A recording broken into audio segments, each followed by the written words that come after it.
Hello दोस्तों, आज हम लोग जो है साइंटिफिक असिस्टेंट के पेपर के लिए बात करने वाले हैं, जिसके अंदर हम लोग बात करेंगे सिर्फ फिज़िक्स वाले सेक्शन की। और मतलब आईएमडी का जो पेपर है आपके पास में, जो दिसंबर में होने वाला है 2022 में। तो इसके लिए, क्योंकि देखो बेसिकली हमारे पास में अगर हम बात करते हैं पहले वाले पेपर की, तो एसएससी के एग्ज़ाम के बेसिस पे होते हैं।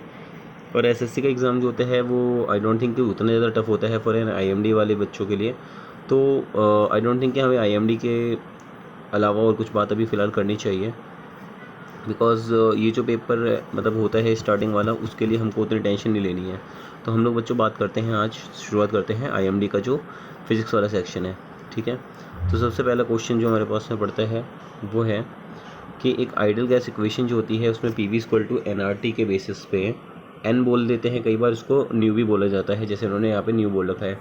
तो देखो, चाहे आपको न्यू बोलें या फिर वो आपका एन बोलें, ठीक है ना। ये जो एन होता है ये this stand for number of moles, और इसका फॉर्मूला भी आपको याद रखना है। नंबर ऑफ मोल्स जो होता है मास अपॉन में मोलर मास। ठीक है, होप्स हो कि आपको ये समझ में आया होगा।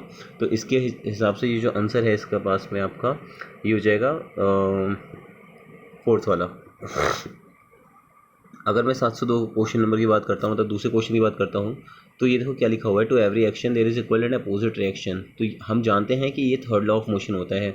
हाँ, हमें देखो, अगर ज़रूरी नहीं है कि हम सिर्फ यहाँ पे यही पढ़ते चलें, हम अगर कर सकते हैं तो हम यहाँ पे पहला और दूसरा लॉ भी पढ़ लेते हैं।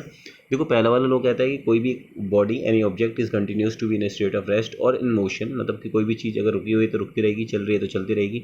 कब तक? जब तक उसको उसकी अवस्था से हटाया ना जाए। ठीक है ना, मतलब एक बाहर की फोर्स ना आए। सेकंड लॉ क्या कहती है हमारे पास में कि जो मोमेंटम होता है हमारे पास में, वो डायरेक्टली प्रोपोर्शन होता है उसके मास और वेलोसिटी के प्रोडक्ट के। ठीक है, तो आपको ये दोनों पता होना चाहिए। जैसे ऑप्शन में फर्स्ट लॉ सेकंड लॉ दे रखा है, उसके अलावा हाँ ये law of conservation of energy भी दे रखा है, इसको भी आपको पता होना चाहिए। तो according to law of conservation of energy, energy can neither be created, मतलब ना तो उस एनर्जी को आप बना सकते हो, नॉर बी डिस्ट्रॉयड, ना तो उसको तोड़ा जा सकता है। बस क्या करते हैं, एक फॉर्म से दूसरी फॉर्म में एनर्जी को बदल सकते हो आप।